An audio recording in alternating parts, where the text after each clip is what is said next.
and it's about Tine and the Faraway Mountain.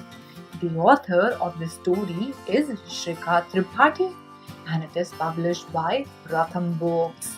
So let's get started with this fun and adventurous story about Tine Meena, who was a mountaineer and a very strong and brave girl. I completely let go of fear, fear of norms and fear of society. I was neither afraid of failure nor dying.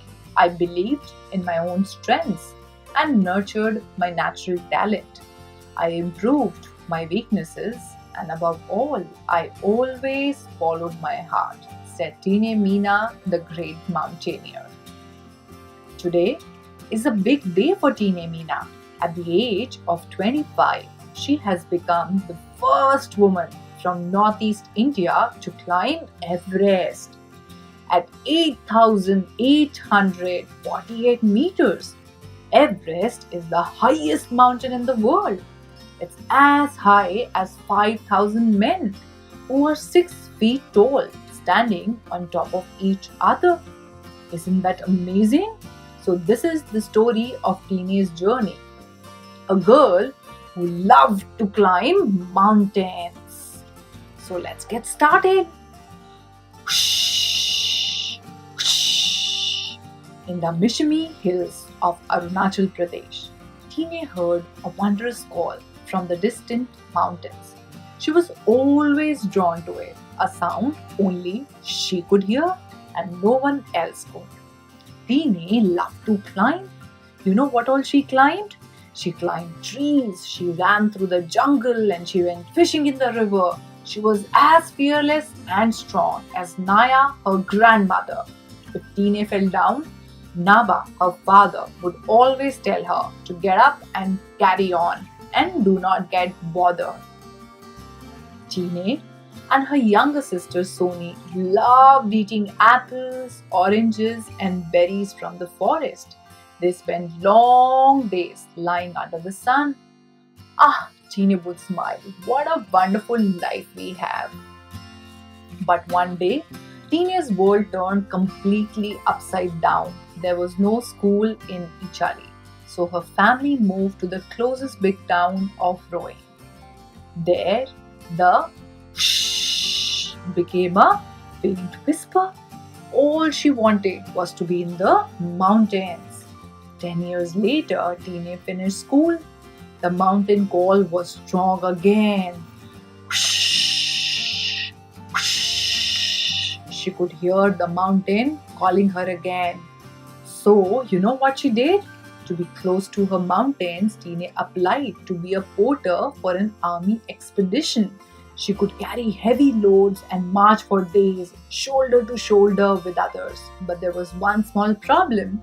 Women were not allowed to be porters because all the men thought that they are not strong enough to be porters and carry such heavy weight. But you think, did that stop her? Of course it did not. You know what Tine did? She dressed as a boy and she began working. She would carry nearly 25 kilos every day on her back.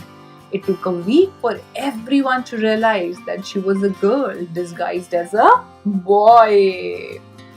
And once everybody found out, they were very angry, and Tine was scolded for breaking the rules.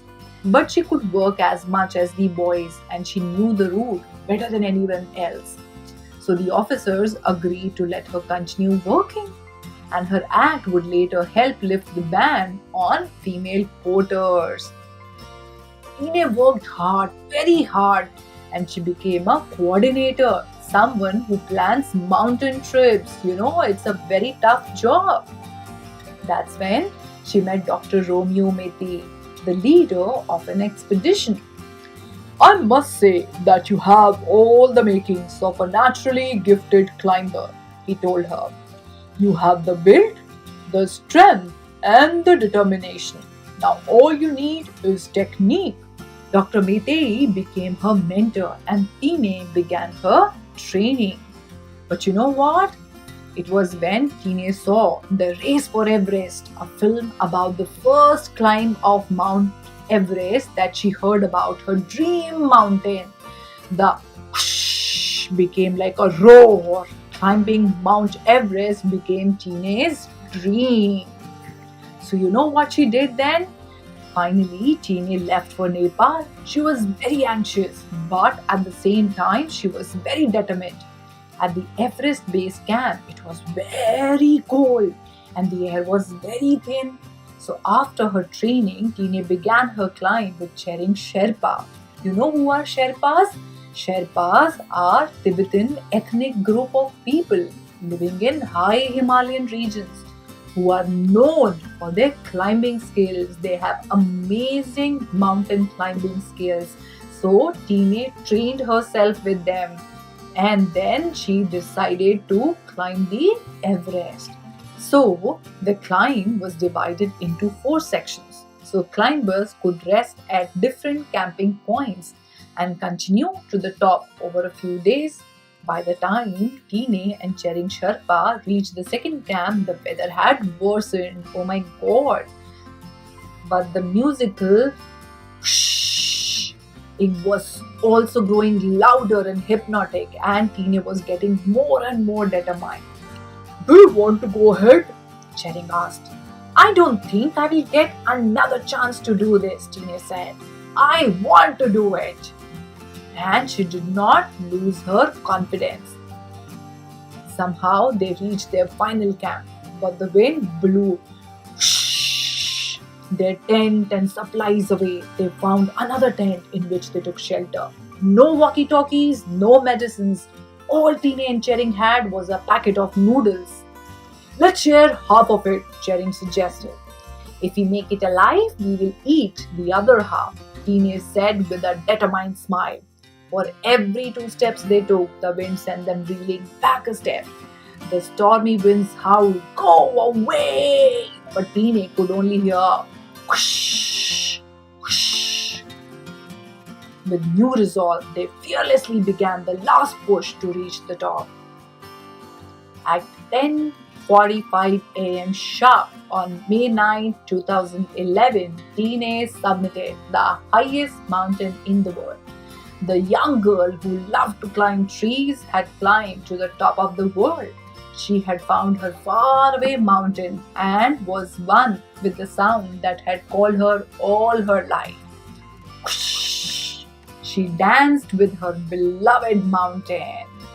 So let me tell you a little more about Tine Meena, children. Hear carefully.